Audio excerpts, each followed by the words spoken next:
Welcome back to another episode of Cinderella Stories with Ash and Sav. Ash, do you notice any differences primarily on the tone at all?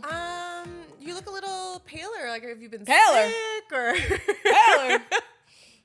Well, I'm not broken out in hives. Let me just be a hater because you just got back from Turks and Caicos and your trip looked really, really lovely. I did clock at one point that I thought you were on a yacht with a man, but it was just your girlfriend's arm. So like, apologies to that woman and her forearm. You're like, drop the at. I was like, tag him. I was like, first of all, would never. No, obviously. Would take secrets for life. I just mean like close friends. Not close even friends. a soft launch. No. But yeah, you were just like private yacht, Turks and Caicos, villa with a pool. Those were my best life. You needed that. Best life. Drinking in all the sun I possibly could going into the winter months here. Yeah. So you look glowing. This will fade by, guarantee you, next week. Give me until September 22nd. Literally. But before then, it's over for you hoes. Yeah, it's over. So you got the vacation hairstyle, everything. I was scuba diving. I saw a barracuda. We went glass kayaking. Okay, was that a tourist trap? But was it a tourist trap that was worth it? So worth it. Because sometimes you have to give into those things when you're on vacation. No, like, I don't even know if it was a tourist trap for sure because, like, I didn't pay for it. But, like, it was, yeah. Oh, tag him. Tag him. Well, at my girlfriend's. And no, but it was so much fun. And it was not a tourist trap at all because you got to see literally everything. Right. And I saw, like, in one spot, there was at least 25 sea turtles. Okay. Like, and they were coming right up to you. Like, one of my girlfriends, she did something that she probably shouldn't have done, and she was petting them on the head. I'm like, I'm pretty sure you're not supposed to do that. Hopefully, she's lucky they didn't bite her finger off. Oh, that's what I was thinking. But I also wanted to pet them too, but they didn't come up to me, so. Do you ever think sometimes that, like, and I don't know if this is a normal thing, but my brain goes there sometimes, where it's like if it was a Pixar movie and the animals were telling the story of you see-through kayaking, and they're just like, here we go. I'd be the villain. Some more squished asses. Yeah. These bitches didn't bring no food. You literally. Here they are taking all these pictures. Touching me. Who the hell does this girl think right? she is? Like, they're actually coming up as like a little army to poke holes in your kayak so you sink. Literally. Like deploy the army. Die. Yeah, no, and there's sharks in the water too. Like I saw a shark in the water too. Yeah. A big one? It was like a lemon shark. So I mean, I think they can get big, but this one was about that big. It was like a baby. Do sharks scare you? In open water? Okay. Yes. Were you in a tank? We were just kind of in like a marsh area. Like it was very shallow. It was like 3 feet of water. So you mean like water where you can't see the bottom? Exactly. Right. Because I'm delusional to think that I could fight off a shark. I'm delusional enough to think in those moments that like, you know, you just got to like punch it in the nose. Although I am an avid Shark Week watcher. Okay. And so there has been new research that the great white shark specifically, they now like hunt from the depths up. Oh, I saw that. And they I heard that. Well, obviously like if that happens, like you're done for. Yeah. And like hopefully you just like end it instead of like cutting my torso in half with your gaping mouth. Like that's my ask. Yeah. But otherwise, I'm delusional enough to think that I could like stay calm in that moment to be like totally. There's the Heisman, that TikTok these girl hoes. that was like she's like, oh, a shark comes at you, just guide it away like this. And I'm like, Right. yeah, because I'm totally gonna do that. But that's if they're just doing exploratory research. It's not if a mako's coming at you at 60 miles an hour, just like a torpedo. Oh no. That's when you punch it in the nose. So you saw a shark, didn't get attacked. Yeah. No attacks. Left unscathed. Yeah. Still single, but glowing. Still single. But glowing. Did not find But my billionaire. No one's son stressing you out. No one's son is stressing me out. So that's a win. Yes. A win's a win. A win's a win. God bless. Speaking of win, how was your weekend? Oh my God, I'm on the day 3 of my hangover. It was awful. Oh yeah. Yeah. I'm sitting You here. went on bender. No, I didn't. Yes, That's you the sad did. thing. That's the sad thing. I mean, I did do like a little bit of a bar hop on college. A little bit of a bar hop. Because I wanted to avoid like, first of all, the douchebags, and then second of all, the tiff situation. You went to college to avoid the douchebags. Yeah, because like King Street, you think college is more douchey than King? No, West? King is like final boss. Okay, so give me a little of a reprieve. So we went to Penny's, opened up a new spot there. They have a big patio, but interesting because they do communal seating. Okay. And I don't necessarily have a problem. Oh yeah, with that, pennies. Yeah, I love pennies. but I think that like they have these tables and they swore they were for 8 people, and we had a party of 4, and then she sat 3 with us, and I was like, oh, like, sorry, I don't know if we told you because 2 people were a little later. There's 2 more joining us. She's like, yeah, these tables are for 8. And we like looked at the other group that was getting sat, and all of us communally were like, Yeah. and she just walked away. We're like, okay, like, I guess we're doing it. Made Either some way, friends. one cocktail led to another, and then we went to a different bar. And I ran into some of my brother's friends actually, who I never see. They're suburban. It's so weird when you run into suburban people. married, like they're there with their wives. They went to a comedy show. They're like, Night "Ash, out. Doc, let's do shots." So now we're doing shots, and then we're at Mrs. Robinson, and now we're Bender. dancing from this group of people from New York City. Okay. Anyway, I woke up Saturday morning and wished I had a shark attack in a clear kayak because your girl was down bad and no Oh, amount no. of water could fix me. I couldn't eat anything. Oh, no. Lost 3 pounds. Hey. Looking sick but I slender. was gonna say, like, is that the way you want to lose And that's on early 2000s eating disorder. it? Hey, Yeah. listen, we were all part of that. We were all part Some of more that. than others. I was 7, so That's tough age to I have an was eating disorder. that was my skinniest though. I will say I've that actually was ne- my I've slimmest. actually never looked better. I never looked better at the age of 7. Oh my! Let me tell you, I did a DEXA scan yesterday body. on that. What's that? A DEXA scan is when they do a full body scan and see how much your percentage of like fat to body mass to muscle to bone. Oh, my worst nightmare. How does yours turn out? I'm very average when it comes to the fat level for my age. Okay. So I'm like, I used to be in the fit category. Okay. So I got to work on that. Sure. But the bone density, I will brag, I'm in the 100th percentile for bone density. Okay, big bone so, gal. Yeah. Okay. Strong. So anyway, Good for you. But thank you. actually, bone density, not to be like too National Geographic or nerdy about it, bone density is really important as you age Yep. because everyone's had a story where they have like someone in their life who like takes what seems like a harmless fall. Now my wrist is broken. Now I'm in the hospital. Now I never came out kind of thing with like some of their elderly family members that they love. So shout out to you and your big bones, man. Thank you. I'm They happy said for at, you. at the age of 35, you can never actually increase your density. So you got to start from high as possible, and then you can go down then you from there. teeter. Yeah. Okay. And then it's downhill from Well, there. glad to have you back. Glad to have us both back. Yes. Glad that your vacation didn't result in another solo show because we seem to always be booking things off so we Right? don't have the show at the same and time. it was hurricane season. But Yeah, took that chance. you have to. Yeah, absolutely. it. It's the most wonderful time of the year, though. You know why? WNBA playoffs. Absolutely. Yeah, Yay. We love it. Oh, you like it? I love it. You love it? I love it. So this year, a lot of changes are being made with the WNBA in terms of the playoff structure. Yeah. First of all, like the finals, let's get cut right to the good part. 7-game series now. Yeah. Needed Needed to happen. because last year I feel like it was the Liberty versus because Lynx. the Lynx, right? Liberty versus Lynx, and they just needed another 2 games in there because it was so neck and neck, and like it could have been anyone's series. And I still think that if there was the extra games, I feel like the Lynx could have really come out with that one. Yeah. Yeah. I mean, you need the 7-game series in basketball because I feel like always the superior team in that moment, in that week, 2-week span, will come out on top. And Yep. then if you don't get the 7 games, you don't get the added layers of narrative. You don't Yep. get the added layers of shit talking at the podium. You don't get the added one-on-ones. You don't get that heat. even more, counter to the counter to the counter. The brains behind it, the coaching staff, like that is what fuels those iconic rivalries that we see in the MNBA. Yep. And so I'm glad that the W is slowly making their way there because that's the drama that the fans deserve. We love the drama. Another change. So previously, if you paid attention to WNBA playoffs, if you're new, then Welcome. welcome. Basically, the first round has been changed. So previously, the higher seeded team would get 2 games up front, and then it would go to the opponent's team for their home game. So it's a 2-1 format. Now it's a 1-1-1. So it doesn't matter if you're seeded high or not. Every team gets a home game. And so basically, before it was like, let's just pretend like the Aces were playing.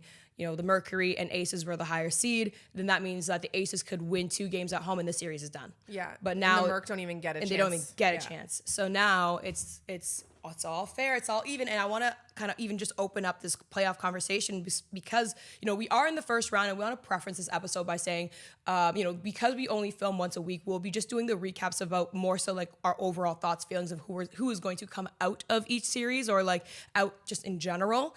We'll also get into some season awards as well, but I want to just kind of go back to that. Do you think that playing a home game in the first round is an added benefit? I mean, I guess it is, but like, how much of a benefit is it for especially a lower seeded team? Well, I think more than anything, honestly, it's a chance for fandom to be reignited in a different kind of way. I think that playoffs is where you get diehard fans because that's where heroes are born. That's where Cinderella stories come from.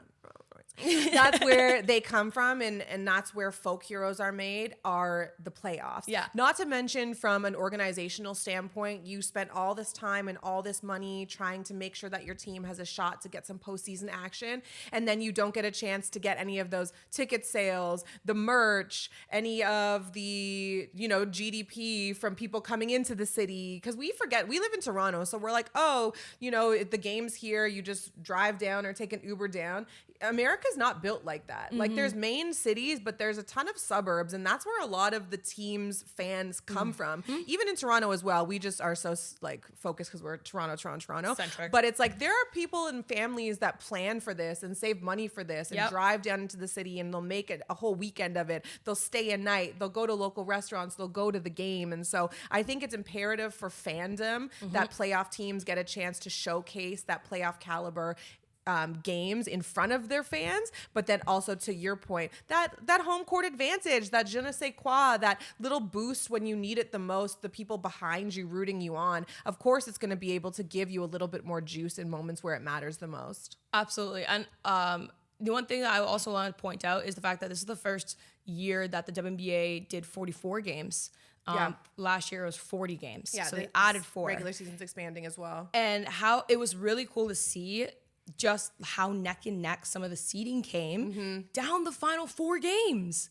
Like, and it still felt too fast for me. Like, I would love to see even longer WNBA season. Now that's going to go into a conversation of, okay, well, what's their off season going to look like? What's the compensation going to look like? What's the CBA going to look like? I want more. Yeah. How much money are they willing to give these girls? Yeah. Yes. Yeah, no, it's good. Well, one of the things that, before we move on to some of these matchups, in the NLL, and I know, but in the NLL, which is one of the leagues that I've covered for a really long time, one of the things that they adopted is, because they have 3-game series as well, is the higher seed gets to determine where the games are played. So the higher seed is guaranteed 2 home games, but they can choose whether they go home, away, home, or they can choose when they go away, home. Okay. So do you want the advantage? How much confidence do you have in yourself is what that tells me. Exactly. And also, like, do you want to be traveling when it's an opportunity to clinch the game, or do you want to be at home? So the team that won this year, they went away, home for both of their series. Because they wanted to, they're saying, okay, we'll start. We have that invigorating feeling because it's the beginning of a new series, and you have all this energy and this, what's the word I'm looking for? Adrenaline. Yeah. So you go, you play, you hopefully win, you come back. Now you have 2 chances to clinch at home, where you get to be in your own bed, where you get to do your own routine, where you get to be around your friends and family. And that's the way that they decided to go with it as well. And I see the logic there. I feel like that's almost like I would want to start at home, because if it's series at best out of 3, then I would be like, well, we're gonna get it done in the first 2. Let's do it in front of our home base. Like, I would see the confidence level there being like, if they can do home. No. Oh, wait. Oh, they can't do that. No, because the same. They have to give a they game have to give it. So it's either 1-2-2 or 1-1-1. Oh, 1-1-1. Yeah. Oh, okay. Okay, then I'm gonna do 1-2-2. Yeah, I think so. Yeah. I think that's the play. Yeah, that's pretty sick. All right, let's get into the first round matchups. I'm just gonna graze over the matchups a little bit. So we got Lynx versus Valkyrie, Aces versus Storm, Dream versus Fever, Mercury versus Liberty. Like I said, by the time this episode even gets released, the first round will be wrapping up. So we're not going to really focus on the matchups as much. Let's just dive into the good stuff. All right. You ready, Ash? Yeah. I don't know why I said it like that. Yes, I'm scared. Yes. No, I'm excited. Ready for what? Let's talk about who we got in our finals. Oh, shoot. Okay, we're just jumping right to that. Yeah, right into the deep end. Oh, okay. That's not the question I was prepared for. Oh, what was it? I thought we were going to go top 4 first. Oh, no. Okay. We can. Doesn't matter. I thought we were going to skip that. No. Okay, we can. Okay, so what I would say is I think that contenders Okay. to win, Okay. to me, it falls between the Aces, the Lynx, and the Liberty. And I think the Liberty is the most controversial team in that bunch, just because the way that they're constructed, they look all world. But they're a 5 seed. In their first round series, they're the underdog. So you look at them playing the Mercury and whether or not you think they're going to win, which I do think they're going to win. I think it's going to be the closest series out of all the first round series. And then they have to go up against the Lynx, the team that they beat in the finals last year. As you said, it was an all-time classic, a 5-game banger of a series. And the Lynx are out for blood. And this is a team that's been basically the wire-to-wire leaders of this team, right? Sandy Brondello has this team operating at a 10 out of 10 clip. Their defense is number 1 in the league. They have an MVP in Nafisa Collier who has been doing everything of the sort that you would ask her to do. She finished this season, what's that stat line that everyone loves to have? The 50-40-90? Yeah. So she's got a 50-40-90 stat line, which is almost impossible to do. The only other person that's done that in the WNBA has been Elena Deladon in terms of like significant volume. So she's having an all-world season. And this Lynx team has something that they want back. They feel like the Liberty stole it from them. So I'd say the Aces on their 16-game run have that momentum, which is pivotal, peaking at the right time. That conversation always comes into play. I think the Lynx, with the way they're constructed and their ability to withstand injury, as we saw Collier missed 11 games and they were still fine. And then I think the Liberty, now that they're healthy, you can't count out, a Brianna Stewart-led, Sabrina Ionescu-led team in any sense of the word. Add in a Natasha Cloud, add in an Emma Miesemann, and you're out for blood. Yeah. No, I think that this playoffs is going to be pretty straightforward. I feel like this might be the one that lacks parity as much because it does feel like there's an obvious choice for almost each round. The only round, to your point, I think is... I feel like Mercury are... That series? Yeah, that series, Mercury versus Liberty. I think Mercury might steal a game. And Mercury is actually my dark horse in this. And it's not because they're my dark horse that's going to go all the way to the finals. I don't feel like that's their year. But I do feel like they're the team that might start some stuff. Like they might mess things up a lot for the Liberty. And I'm not saying they might not win. I still have the Liberty coming out, but I feel like they could make it very tough for the Liberty. If I'm looking at the bracket, okay, so if the Mercury give the Liberty a tough time, that's an easier win for the Lynx, in my opinion. Like it's almost like you never see those playoff series where it's like you barely survived the first round and now you got to go up against a beast in the second round. Like I do feel like the Lynx are going all the way to the finals for all the reasons you just listed. They also added their defensive piece this past season as well in Dejanay Carrington. And that is going to be their X factor. I do have the Lynx winning it all. Yep. I'm going to say it right here, right now. I have the Minnesota Lynx. I do have them winning the 2025 WNBA playoffs, the entire thing.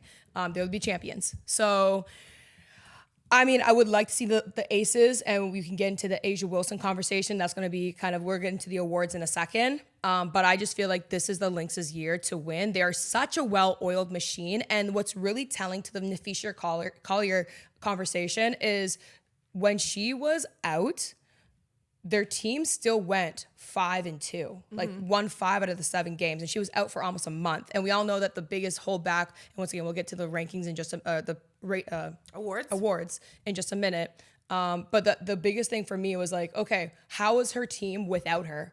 Because that's very telling. Can you trust your teammates when you have to take a break off the court, or is there going to allow a deficit? And now she obviously adds so much value when she's on the court, but the fact that her team, and they're playing good teams too. It's not like they're playing the worst teams in the league here. They held their own.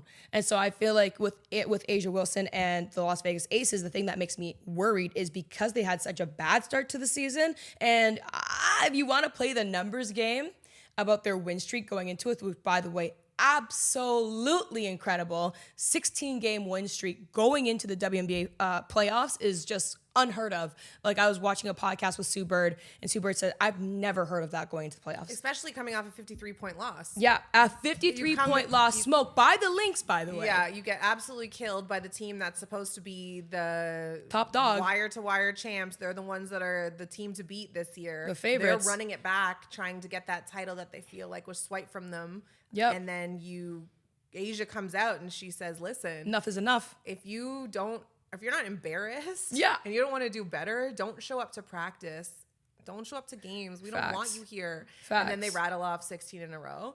Facts. But here's the thing. Like I actually think that the Aces could potentially take down the Lynx just because of the experience that they have in winning. Okay. That championship experience. I want to say that. I want to give the Aces that. They do deserve If that I look credit. at the roster, Yeah. pound for pound, I'm like, individual talent for the Aces is stronger than the Lynx, in my opinion. Like, they got so much great talent on that roster. If they come together, then they should be the better team. But I think that the Lynx is just such a well-oiled machine. They're like the Duke. They're literally like Duke, where they're just like men's basketball. Oh, you could have said UConn. Well, you could say UConn as well, but even then, UConn maybe plays a little bit differently because like UConn still has a really great individual talent. Well, fair enough. Duke men's basketball is typically like the sum of all its parts. Yeah. And I feel like the Lynx, don't get me wrong, they have amazing talent. That's why they are who they are. Mm-hmm. But they're still the sum of all their parts. So that's why when Nafisha was missing, like, they were still really good. But my argument is that in the playoffs, it comes down to individual moments. Does it? Or does it the longevity? That's where heroes are made. 7-game series. That's where heroes are. 7-game series. Yeah, but that's exactly why it's individuals need to pop off at various times,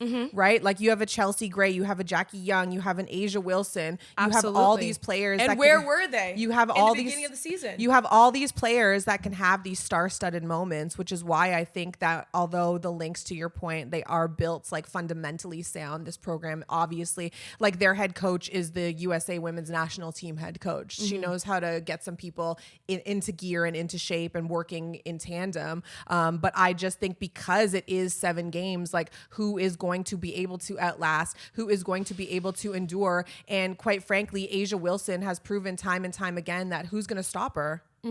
Well, okay, Asia Wilson's off the table. No, like, but she can't be stopped. She's like LeBron. So how is she off the table if we're talking? Yeah, you're really like. I'm in my mode right now. Get off the men's jocks. Really and truly is embarrassing. I can't. Embarrassing. It's true. I say that in the best way possible. She's incredible. She's on like this unreal season. Okay, so you stop her. And then all the players that I mentioned, again, they end up being players who could also do damage. And if so, you're doing those one-on-one matchups. It's a matchup thing too, right? Like who's going to be able to withstand the long run? I just think the Aces have a shot is all I'm saying. I think it's going to be tough for the Liberty to overcome the Mercury and then overcome the Lynx in a 5-game series, being the away team, not having home floor advantage. I think it's going to be tough for the Liberty to do so. And also like they're known for their offensive prowess.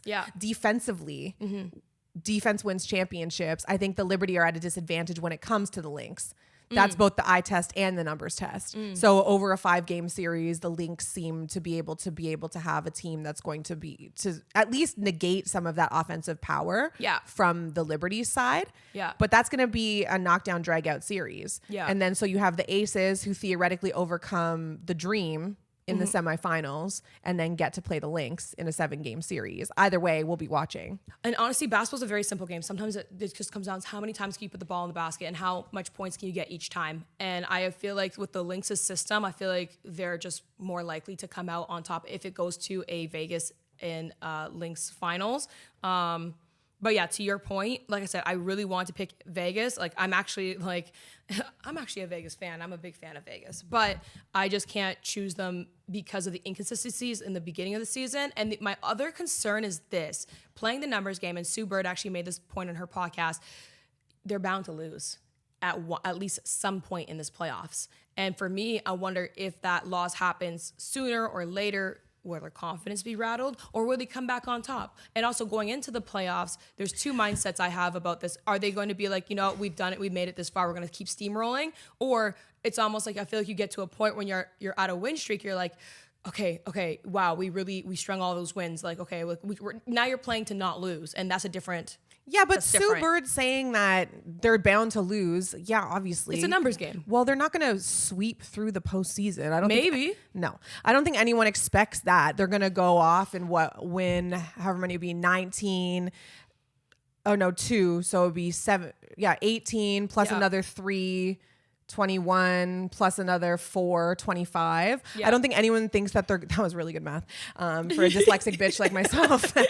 I don't think anyone thinks they're going to win non-math majors. 25 games in a row. Yeah. But I think that narrative is a little bit, I don't know, cliche. Oh, they lose one game. Is their confidence going to be shook? Their confidence wasn't shook when they got dropped by 53.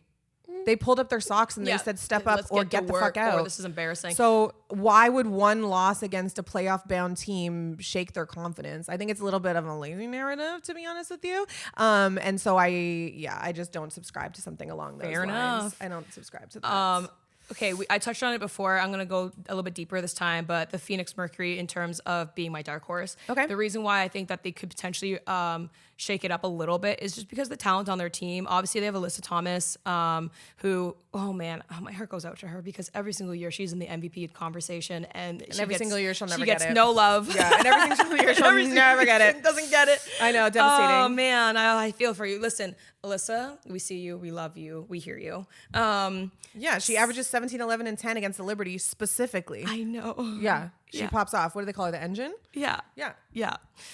Satu Sabali, obviously, I'm a big fan of hers as well. So I think that like she's just developed very nicely as her WNBA career has progressed, and I think that like she poses a threat on multiple different levels. But like she always brings that level of physicality that kind of like maybe takes people a bit more by surprise. But my Kalia Copper, obviously. But my biggest X factor for the Mercury is Monique Akoa-Makani because she is a running gun type of guard. She's kind of slept on, and she has kind of played well specifically against the Liberty in previous matches. And so I think that like she's kind of one of those like players that definitely does not get enough love or credit, but she's a bit more of an X factor. She's also a great defensive player. She's a guard, she's a wing, and she kind of does a little bit of everything. And she's kind of the person that on a scouting report, when you have all these big names, especially with AT at the top, you're not thinking about Monique, you know? And so I feel like that, like there is opportunity there for, I don't know, some unexpected plays or moments to happen. So you think the Mercury is going to win? Like I said, they're a dark horse. I think they're going to rattle the cage. So no. I think they're going to rattle the cage. Would I be surprised if they come out? Yes. Sav, I'm going to challenge you on that distinction, just on the dark horse moniker. I know. Because they're the higher ranked team. I said the preference. I know. Well, I know. And that's the other thing. So how are they a dark horse? Because the Liberty are the defending champions in that series. Yeah. So I feel like I know they're the lower seed and they've had a rocky season at times, but like at the end of the day, defending champions, put some respect on their name. And I feel like the Phoenix Mercury, like they had a bit of an unexpected season, like unexpectedly good season. And so now it's just like a head and head, but I feel like we talked about it. We all think, I think everybody feels like the Liberty, despite being lower seeded, they're still going to come out on top of that. So I feel like almost in a way, reverse psychology, Mercury actually has a better chance of taking people by surprise. Well, funny enough, if they do beat the Liberty and they go on to play the Lynx head coach, Sandy Brandella, used to be the head coach of the Phoenix Mercury, and they have not won a playoff series since she's left. So that's going to be another storyline to look out for. Listen, the one thing we love about the W is that there's always a storyline waiting in the wings. Yeah. So we'll be watching and we'll be recapping next week on the first round as we get into the second. Are you ready for the awards? Yeah, been ready. Okay. Bean. We've kind of already teased the MVP, I think, conversations, but let's get into our sixth woman, if you want. Do you want to go there first? Okay. So, sixth woman of the year. I have Naz Hillman, that's with the Atlanta Dream. Mm-hmm. And I'm pretty sure she's a heavy favorite. But something that really stood out to me, something that Lexi Brown actually pointed out on her podcast, she said that over the last 7 years, sixth woman has only come from 2 teams in the league. You got Tiffany Hayes, Alicia Clark, Brianna Jones, Kelsey Plum, Derek Hamby twice, and Jonquel Jones. The only teams that have ever won in the last 7 years, Las Vegas Aces and Connecticut Sun. Mm-hmm. Funny that. And I was thinking about, the reason why. And she really pointed out that maybe those teams just utilize their bench talent better. Okay. And that like clearly that some teams in the league kind of like overlook that. I know that the WNBA can be very like name heavy, star studded, that people kind of like only look to those types of players to kind of like lead the way. So I think the Vegas Aces and the Connecticut Sun both are programs that have like, especially with Connecticut Sun previous years, not so much this year. They've always had really good talent coming off their bench. But going back to Naz Hillman, so she has reinvented her game to be a lot more versatile. She made 53 threes, and that was on 165 attempts. And before this season, her career attempts altogether was 6. And then, so in 2024, she averaged 0.1 threes a game, so literally less than 1. And now she averages 3.8 threes a game, making her percentage, I gotta check her percentage, somewhere like 30 something. Anyways, and then her 2-point field goal percentage went from 55% to 63%. And this is by far her best scoring year with 8.6 points per game. And the year before was 5.7. And just overall, she increased her assists, her rebounds, while also keeping her turnovers about the same at 1.1. And she has the best plus minus in the league. And on top of that, okay, just for a Cinderella story real quick, she is part of the 2022 draft class. We know how tough the WNBA can be, and you could lose your spot at any point in time. She went in the second round, and she was the 3rd pick, so she was 15th overall. So in a sense, you could have said she had no business being in the league because her first couple of seasons were not that great. They were okay, but they were not as good as they are now. And now she's playing for the Dream. The Dream just had their best season in franchise history. That's my strong case for Naz Hillman. And I just feel like there is no second. So just to go back to just the Aces and the Connecticut Sun being awarded the 6th Woman of the Year, I think it's also imperative to say that these teams finished no lower than 4th in the standings. So obviously you're going to be looking for injection of talent off the bench for a team that's going to be successful. Even if you have a short rotation and a short bench, the starters can't do it by themselves. So you need 6 and 7 to be contributing in a significant way. And so I think that, not that you were saying that, but part of that narrative can be misconstrued in a sense where it's like these teams are being favored because they're like sweetheart teams in terms of like legacy for Connecticut or whatever for Las Vegas, with Becky having that kind of visibility and Asia being there as well for a certain amount of time. But it makes sense that the 6th Woman of the Year would come from a team that is being successful because it's contributing greatly to the success of that team. Organization. That team. So now that said, listen, I would have loved to make a case for Seattle Storm's Erica Wheeler. Yeah? Go off. Go off. So she's a 10-year veteran who was having, I guess, an issue, if you will, with the fever last year. She said she didn't want to come back. She needed to take some time away. And it actually caused a bit of a media storm. Like, why is she leaving? Why is she unhappy? Because by all points and all accounts, she's somebody who is salt of the earth. She's a fantastic team player. She is super, super positive. She was credited with taking Caitlin Clark under her wing when Caitlin Clark arrived in Indiana last season. But then she said, I actually don't really want to be here anymore. And so in free agency, she moved to Seattle, and she's like, oh, I get a chance to play with the likes of like Skylar. Like, let's do it. Like, I want to make sure that I have an opportunity to continue to grow my career here. So she goes from fever to Storm, and she was starting. But then the Storm brought in Brittany Sykes, aka Slim. Yeah. And so she went back to the bench. Well, she started on the bench, then she went back to the bench. That's kind of the thing, right? So Sykes comes in from a trade from the Mystics, and the Storm relinquish draft capital in a way to bring in Sykes, because they're like, we're trying to win now. We want this today. And now Wheeler's back on the bench, but because you have to come off the bench more than you started, she's ineligible to win 6th Woman of the Year. She started 24 games, played 44 games. So she just is off the cusp of it and doesn't qualify. But again, she averages 10 points, 3 assists, 3 rebounds, 2.3 assists. And she has been a former WNBA All-Star. She was honored as MVP of the All-Star game in 2019. So she has that caliber. She has that cachet, although she doesn't qualify. DeWanna Bonner is the leading scorer for those who qualify, but she's not really in the conversation for a number of reasons. Obviously, you outlined the case for Hillman, for Naz. The one thing that I will say, and this is kind of like a technicality, and when it goes to voters, do you really count somebody who's now essentially a starter I know. as sixth man? And I think that from the voting perspective, that goes against the spirit of the award, whether or not you believe that. I do think to a degree, because she did only start 17 games this season, which is why she's able to be eligible for the Sixth Woman of the Year award. But she's a starter now. Yeah, She's not a sixth woman. Yeah. She's a starter. I know. I saw her start in the playoffs. I'm like, she's a bona fide starter, and as she should. and that's the one thing though. So it's like you aren't actually the sixth woman. She played her way to a starting role. Yeah, so not the sixth woman, but Yeah, but that's still a sixth woman. That if you're that No, quick it's to play your not. way into a No, starting it's role, not. you're gonna like Okay. penalize somebody for that. no, I'm not going to penalize her. I'm saying that if you want to give her the most improved award instead of She would instead very of much Burton, qualify for that. Instead of Burton, that's an argument I can hear.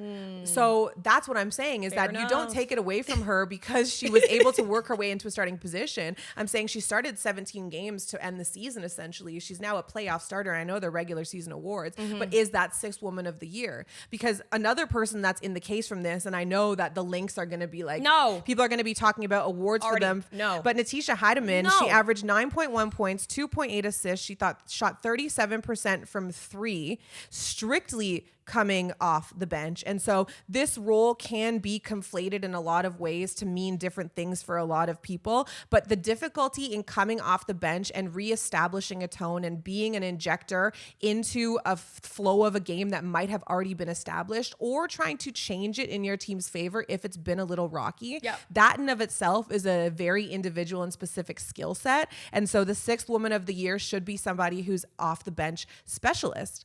And I don't think Naz Hillman represents that anymore because she's been able to springboard herself into a starting role. Thank you so much. I received my time.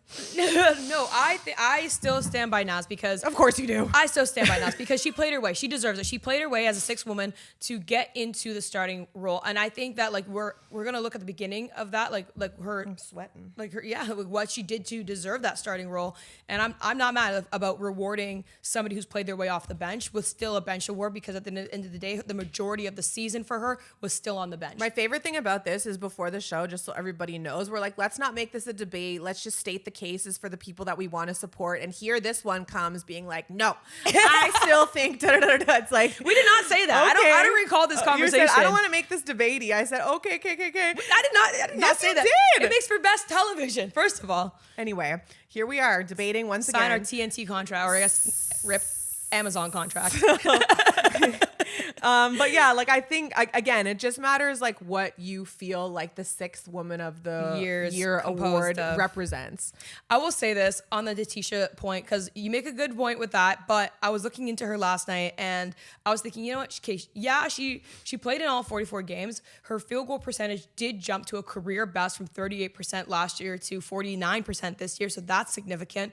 And she tied herself for her best season of 9.1 points per game. And she has already won Sixth Player of the Year in 2021. I'm not saying you can't win it again, but it's just kind of like, okay, we know her. She's out here. This is what she does. Like, Okay, so make sure you keep that same energy when you talk about who you want for MVP. Let's clip that. okay, don't green room. Let's actually clip that right Uh-huh. now, whatever the timestamp is, Nadine, please, because she won in 2021. She does. MVP is different. Hold on, she won. MVP is She different. won in 2021. So let's just we understand. Hold on, Naz we is a better option. We understand that she's good at this, and so it's fine. But let's talk about MVP. Go ahead. So Asia Wilson. Oh, where have I heard that name before? Like, what are you talking about? I love being a my hypocrite. I God. love being a hypocrite. Like, hello? Oh, when man. the narrative fits. Hypocrisy. I love it. At its I love finest. it. Oh my Only when it God. fits my reasoning, my narratives, do I Like- stand beside it.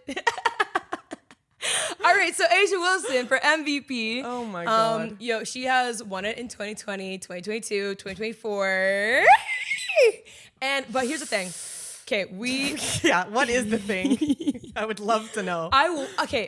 the way that I want the Vegas Aces to win the WNBA finals this year, but ultimately I'm choosing the Lynx. Like, it's like heart over mind type of thing, or mind over I feel heart. like you...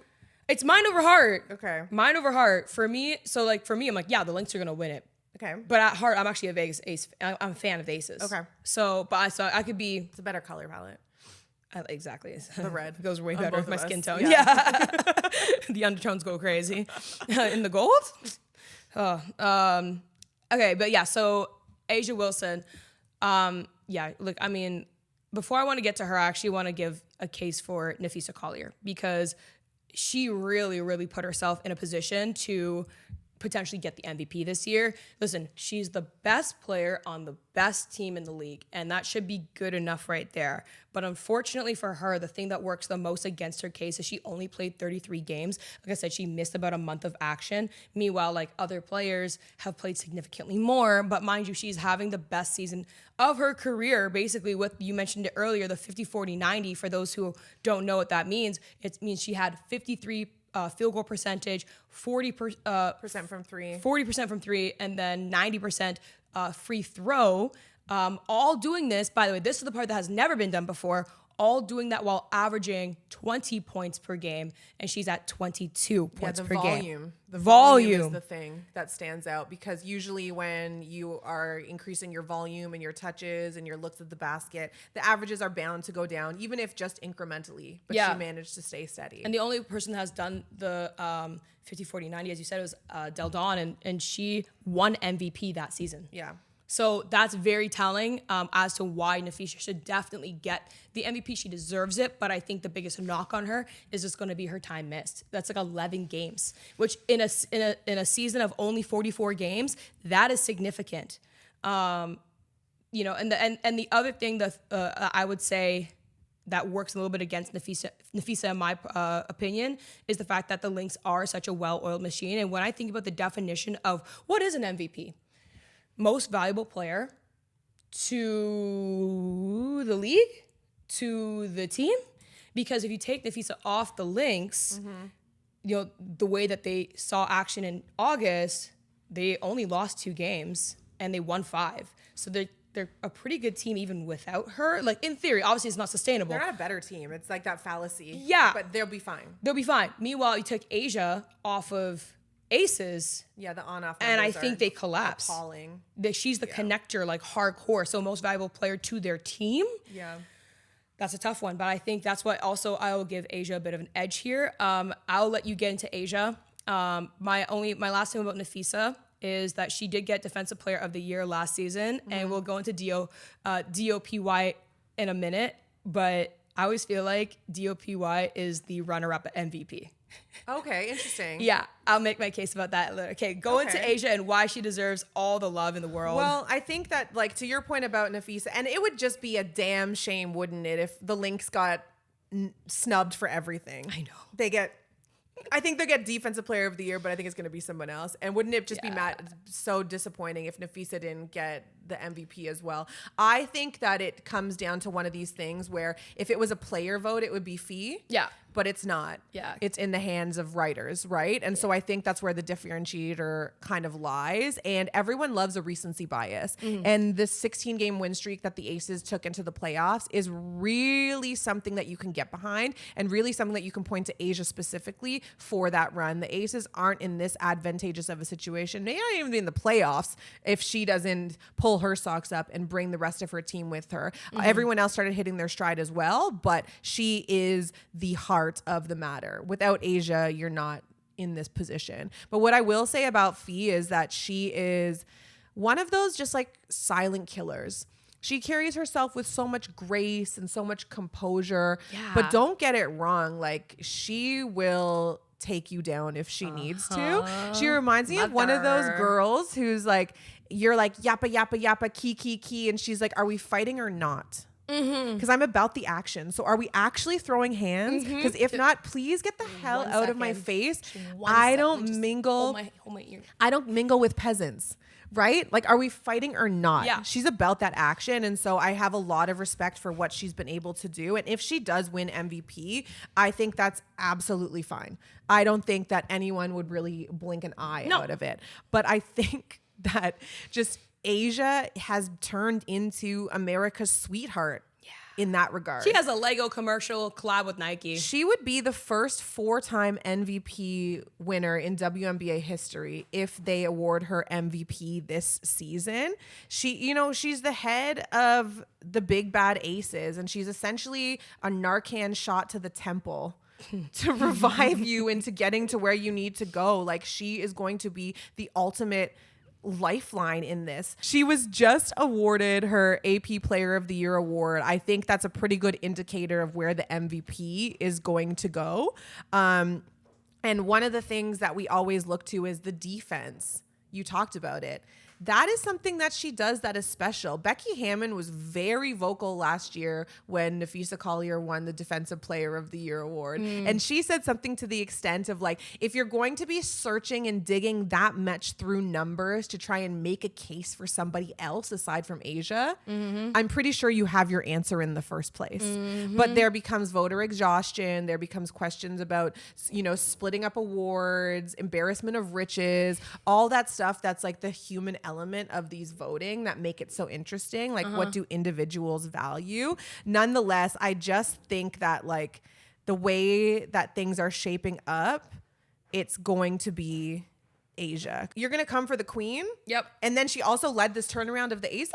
Yeah, and she got the aces from the 8th seed to the 2nd. It just is what it is. Like, what she did was miraculous. What she did was something that not many other people, if anyone, could do. Yep. And so it's going to be a damn shame if Nafisa Collier doesn't get the nod because of what Asia was doing. But Asia is special. And it's like running against Usain Bolt in his heyday. Yeah. No matter how much you train, no matter how prepared you are, you're going to get dusted. Yeah. And you're not even going to be able to be mad about it because it's fucking Usain Bolt. Yeah. And that's how I feel about Asia Wilson. Asia has been just absolutely incredible, obviously. And I think, like, I don't know if you touched on it. In her last 10 games, she averaged basically 27 points per game. And that's when they went on that run. And she also, something that also goes kind of maybe overlooked is the fact that Asia held down the fort when Jackie Young missed a lot of time there. Yeah. And that's hard to do. Remember we said, like, with Nafisa, if she misses time, then it is what it is. Her team's pretty good still, some of other parts. But when Asia misses time, which she hasn't really that much this season at all, they kind of collapse. Well, there's no one that can do it like she does it. No. She's unguardable. Yeah, she's a +10 when she's on the floor and a -16 when she's off the floor, plus minus minutes. And on top of that, can we just talk about the fact that Asia Wilson got a bit more of a 3-point shot this season? Like, what? Yeah. If Asia Wilson keeps on getting better and better, and that's why she keeps on winning MVP. That's why her name is always the front runner in the MVP conversation. She is shooting 42% this season from 3. That's 25 on 59 takes. Last season, she was 19 on 60. So I will say the one cool thing that I get to brag on behalf of my sister, my twin, she played against Asia. How'd she do? In college. Asia wasn't as dominant then as she is now. Okay. She like, when I said her growth rate's like this. Yeah, she sprung up. She Shout out Don Stanley. Sprung, exactly, because my twin was playing at Alabama. Okay. And she guarded, and they're both the same height, by the way. Okay. She guarded Asia when she was at South Carolina. Got it. So, but yeah, she always had that mid-range. That's for sure. Yeah, okay, let's get into DOP real quick. I have a DOP conspiracy, and that's pretty much whoever doesn't have the MVP, they give DOP to the next runner-up. So with that said, I think Alyssa Thomas is gonna get it this year. You think she's going to be the MVP runner-up? No, not the runner-up. She's in the conversation, but I think if I was to like put her in, she's in like the circle of the big 3 for like, which she's not really, she's barely hanging on third there, but she's in the conversation of MVP, kind of, not really. I think Alyssa Thomas is going to get it because Nafisa already got it last year. Okay. For defensive player. So you think the Defensive Player of the Year is like a default award? Yeah. Is what you're saying? It's a default award. Oh. Yeah. Okay. Go back and pull up all the names. I'm looking right now. Yeah, you'll see the trend. Okay. I just find it funny. It is hard to imagine a world where Nafisa Collier doesn't come away with an award this year. And I think I'm not sure if I'm in your conspiracy theory realm just yet. Like maybe I'm like holding the door frame and like peeking in to see what it's all about, but I'm not. Grab like the aluminum foil. Yeah, like you invited me in. I've actually refrained from going in first. Yeah, sorry, I have a call out there. Someone's actually just waiting for me. I do think that it's definitely a reality that she might be able to get it because the Lynx are they have the best defensive rating, I believe, in the league. So they're top to bottom, just like an exceptional team. She does lead that charge. She does get blocks. She does get her hands on steals. She does change the way shots go up. But I think that there might be a bit of cannibalism happening with her teammate, Alana Smith, 6'4" center who can shoot the three, who also is a problem inside and also was somebody in one of the main reasons that the Lynx didn't slip so much when she was out for that 11-game stretch. So Alana Smith is somebody that's on the radar. And I would agree, because Smith, by the way, last year shot 40% from three. This year, 32 and change, I believe. So obviously it's down a little bit, but still for a 6'4" center, it's significant. I just think that I wouldn't say the Defensive Player of the Year award is the failed MVP.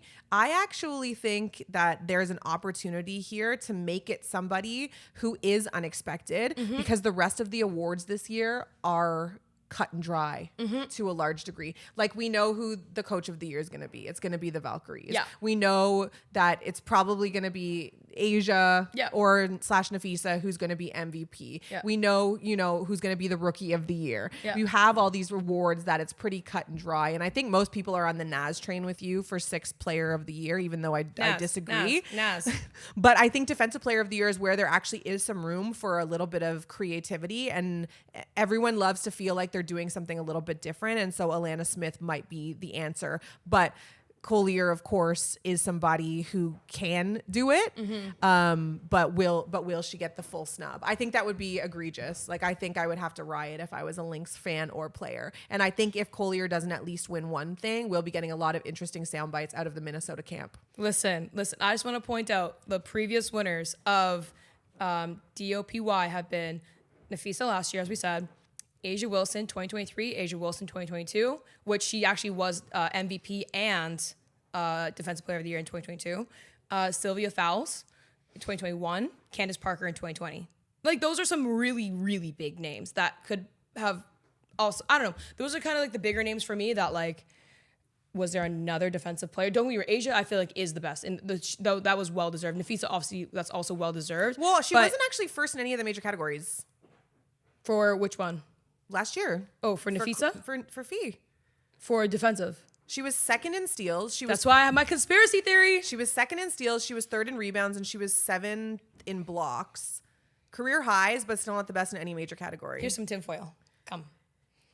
Yeah, I don't know. Come join. I think, that was Becky's point though, right? If you have to do that many mental gymnastics to give someone a Defensive Player of the Year, the answer was probably pretty obvious before. But it's a conversation that happens in a lot of major sports. Exhaustion, right? The same teams or the same people winning all the awards. It's why are we so afraid of excellence? What is it that makes people bored of excellence? It's because you couldn't do it? Yep. I will say my honorable mention for DOPY is Gabby Williams. I really like Gabby. I'm a big Gabby Williams fan. Okay. I'm a big fan. Okay. Honorable. Anyways, okay. Let's move on to some activation award. Oh my gosh. No, please. Okay, can I take the lead on this? Please. Because my favorite, the WNBA gives us a viral moment of the week every single week. Facts. And there's obviously multiple to choose from. We didn't even talk about Angel. Yeah, whatever.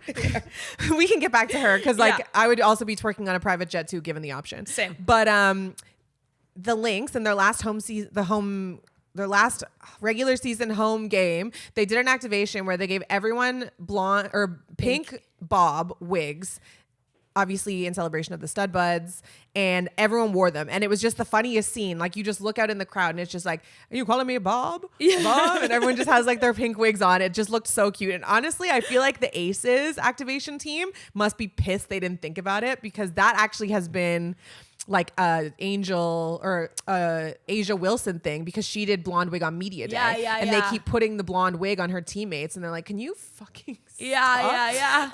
In graphics and stuff like that. But they did pink wigs for the stud buds. So I was thinking, if Sav and I were activations managers or marketing leads for WNBA franchises, and the other person played on the team, and we were trying to think of activations for the crowd for the other person, what would we choose? So I challenged Savannah to come up with an activation for me. Like, what would you give if I was a fan favorite in the WNBA, what would you give the crowd to wear to commemorate me and my presence? And this, you better careful what you say. This might be the ninth and last episode of Cinderella Stories, depending on the answer. Depending on the answer. I'm like, okay, well, there's two ways. You said that you have a mean one. No, I didn't say that. I didn't say mean.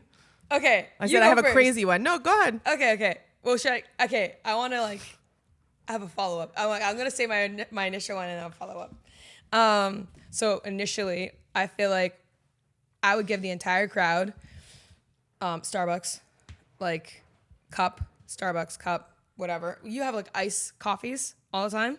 Yeah, shaken espresso. Espresso. Yes. Yeah. So I give them all shaken espressos right by the door. Okay. Just to walk in with. Bag, big old bag. Okay. List. And then the iconic one is thick black rim glasses. So you just style them? No, it's not styling them when everybody's wearing big, thick black rim glasses. Okay. With a big old bag and a Starbucks. You said you have budget. Espresso. It doesn't have to be real Starbucks. It could be fake. Okay. It could be Buck Star. Okay, I understood. And I'm gonna say my other one. Okay, I will say. I'm gonna say my other one. Number one, I'm not moved. I feel like I don't feel seen for number one. But go ahead for number two. All right. You know what the game changer in this whole thing is? No. I'm gonna give them one shoulder pad to put under their shirts. Why? To imbalance them. Why? Because you have the scoliosis. You just found that out today. No, you told me this before. I do have scoliosis. You told me this at All-Star Weekend. Okay. I probably wouldn't have chosen any of that. For myself, I would have chosen big fake teeth. Because I have this big smile. And so everyone would have been beaming. It doesn't have to be everyone would have just been beaming back in the stands. It's supposed to be those funny, cute things. And everyone just has huge grins on in the stands when you look. Even if they're not they're just sitting there. They're just a filter. Yeah. That's what I would have chosen for myself. I wouldn't have chosen one shoulder pad and a Starbucks. It's funny. It's funny. If you're trying to go activation of what's your accurate for yourself. But that's not what I'm known for. I'm not known for my scoliosis. You're known for your Starbucks. Okay. And the big bag and the glasses. I love it. I do love a glasses. I do love a glasses. I will say. The Starbs and the bag, shoulder. I think that's funny. I think the shoulder is a little far. Just because, I don't think a WNBA team would be interested in making fun of an ailment. I am. I love making fun of an ailment. I'm talking about but I'm you. just saying. But specific I'm to just you. saying WNBA marketing teams would be too woke for something along those lines. No, we can't. I didn't say it was realistic. Do you know what I mean? If I had a lazy eye, they're we're giving everyone eye patches. It's they're not gonna do that. Would it be fire? Yes. Would they do it? No. Do you know what I'm saying? Yeah. Yeah. Anyway, this is specific to you. Specifically I don't have a lazy eye, but if I did, yeah. Okay. I'm dead. Okay. Mine's easy. I feel for the last couple of weeks, you've been rocking successfully a big, long, blonde ponytail. Oh, yeah. And I would just do a big, long blonde ponytail clip and everyone just gets to wag around their ponytail and just be living their best life. True. Yeah. That's it. That's it? That's it. I thought you said you had a mean one. I never said I had a mean one. You had one. You're oh, this is gonna be. Oh yeah, those moon shoe, the bouncy boots shoes. Why the bouncy boots? The C shoes that people, how the white girls do gym class in those bouncy shoes. Do you know the ones I'm talking about? No, are they called moon boots? Bouncy workout. I'm gonna AI shoes? a photo of these. Yeah. The fit boots. Why? I've never just because worn you're those. tall. Whatever. Whatever. And so if people were taking pictures, proportions would just be sky high. Whatever. Okay, then I'll make sure that just tall. Put everybody in an Oompa Loompa suit then. And that's actually no, because you're short. No, that's not even. First of all, I've never worn. I said just to make okay. Obviously, this is not being well received, so maybe we'll just stop here because it's not meant to be or risers maybe, but no, I don't know. But how I'm under 6. I'm just under 6. I've been measured. Everybody tries to fight me on this. I could say I'm 6. I usually just say I'm 6. You don't like when people talk about you as tall? I don't mind. I don't care actually. I wear heels to games or out and about with my friends sometimes. But I'm like, if people are like, well, how tall are you? I'm like, I'm actually 5'11" and a half, like on the dot, if you actually measure me. So it annoys you when people ask you if you're tall or how tall you are? Okay, when I was going to Turks and Caicos, no joke, the line was moving so slow. It was a whole group conversation around me. About your height? About my height. They're like, whoa, how tall are you? You're 6'2". And I'm like, no, I'll say 6, but I'm not 6'2". And they're like, no, you must be 6'2". I'm like, just because you're a short king doesn't mean that you might think you're 6, you're not 6. Like, I always check men on that. Like, you're actually not 6 foot, because I'm about 6 foot. So if you think you're 6 foot and I'm actually not quite 6 foot, then I'm sorry if you're shorter than me. You're not 6 foot. Why does it bother you so much? It doesn't bother me. You should hear it doesn't bother me. I feel attacked. I feel like, yeah, like I need to call a timeout right now because like you said you're not bothered, but you're giving bother. I'm hot. Yeah, that's what I mean. Like, okay, football. All right, great. Now that we're both attacked. Yeah, now that we've successfully defended ourselves. Yeah. Okay. Talk to me about what's happening in the world of flag football. Oh, okay. So you guys know I love flag football. I'm a Nepo baby when it comes to flag football. My mom played for years and years. She was a member of Team Canada, successfully won world championships. Ray Tay, she's an icon. But the IFAF Continentals took place this weekend. So obviously it's tournaments based on different continents. Winners get points and it affects your world ranking. The rankings matter because only a certain amount of teams get to play in the World Games, which we just talked about last month, which were held in China, which will be in Germany next year in Dusseldorf, I believe. And so the rankings and the points matter from this standpoint because if you don't reach a threshold, you don't get to play. So Canada, who came in third at the World Games, beat Mexico, who won in round robin play and then got a chance to face them again in the finals. It was very close. They beat them 26-25. Like it was a skin of your teeth type of situation. Wow. But in the final game, both teams kind of struggled on the first two series. No one scored, and then Mexico scored back to back. Canada came down and marched with the clock running out in the first half, and they were second in goal from like the 3-4 yard line. The rain came pouring down, and I'm talking like, first of all, you know, I hate an element. I hate the elements of any kind, but it was like a real like sheet of rain. Like they could not play. So second down, they stopped play. Everyone ran off. They're like, we'll resume the game when the rain settles down because, you know, you were just in Turks and Caicos. When it rains in the Caribbean or like a tropical place, you expect the rain to only last for like 10 minutes, 20 minutes. And then it's like a beautiful day, like nothing happened. Yeah. It did not subside. So instead of rescheduling the game or restarting it at a later time, they just said because Mexico was up 12-0 at the half, that Mexico was awarded the championship and Canada came in second. And that's it. They just said that that was over. And I'm here to tell you, like flag football in particular, the scores can run up. Teams were scoring 40, 50 points in these games. Boo. That's not going to happen against each other. But your 12 points is not even close to being an insurmountable lead with a whole half to go. And they were on the third yard line with second down, a chance to make it 12-6 before the half. Now, I will say they didn't have the score clock running on the live stream, which was really infuriating. So did they stop it because of the rain or did they stop it because actually the half ran out? I don't think it did because Canada was about to line up and they had the ball set at like the 3-4 yard line. So I think the rain just stopped it. But yeah, they friggin' didn't even give him a chance. And they just said that was the game.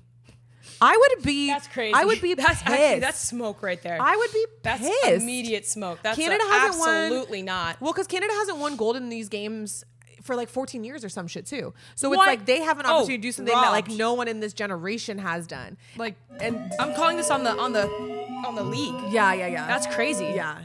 It was not good. That's disgusting. No, you can't do that. No, you actually can't do that. Like that's, first of all, okay, fairness of play, which is like the baseline for all sports. And if you're going to rob a team of even having a chance to come back, it's not even halftime yet. Yeah. And they were literally about to score, so would have cut the score in half. Like, that doesn't happen in any sport. Imagine if they did that in basketball. Imagine they did that in football, like European football. Like, imagine if they did that. The only thing that I can think of recently, honestly, that was like in my scope was a CEBL game in Montreal. They played it outdoors a couple months ago and it started raining. And I think it was the first half or the second quarter or something like that. And they called it because they're like, it's just unsafe. We have like a hardwood floor out here and it's raining. Like, we can't do this. No, you literally can't But they said that they're going to reschedule the game. Yeah. Even though the Montreal team was up a significant amount. They didn't just give them the No, victory you don't at just the time. give They a said they're victory, going to especially reschedule a it. championship. I don't know if they ran it back at the end of the day, but at the time they didn't just declare a winner. For the men's side, they just declared them co-winners. They said Canada, they said Mexico and United States co-winners, and they both win. Yeah, You're both pretty. super weird. No. I know. Ew. I know. No. It's giving like budget. It's giving no. Yeah. How do you do that? Go in a gym. Go in an elementary school gym and finish that game. Find an indoor venue. Find something. Something. Anything. I know. How can you just not reschedule or just, hey, we're gonna subside this. We'll wait and we can play this at 3 a.m. Like, wait for the rain to stop. And by the way, the rain, from what you described, sounded like my experience at Chris Brown's concert night 1. Oh, I heard about that. But yeah. It was very much a Jet 2 holiday. Damn. And I almost drowned at that concert. Yeah, no, it was really bad. I went to Rogers Stadium actually for the first time. Did you? My little cousin was here and she loves the band or the guy Hosier, and so we went to see his concert. Okay. It wasn't like as ratchet as people made it sound, honestly. Like, I didn't think it was I don't really ratchet. take the subway, but where we were at, it was like a straight shot, one subway all the way up, and then like a 9-minute walk. That did feel a little bit like a zombie march to a degree. It does feel like a zombie march. It's like all the ants are marching one by one, like, and it's hurrah. kind of at one point like it stops being a paved road, so it's like a little dusty. No, it goes dirt. Yeah, it's a little dusty, and there's like a little bit of smoke walking up. And I was like, okay, it's kind of giving like the end of days, but nonetheless, it wasn't that bad. The merch was expensive, and they asked for a tip, which I thought was crazy. I did give one though because I'm a sucker. Yeah. And then.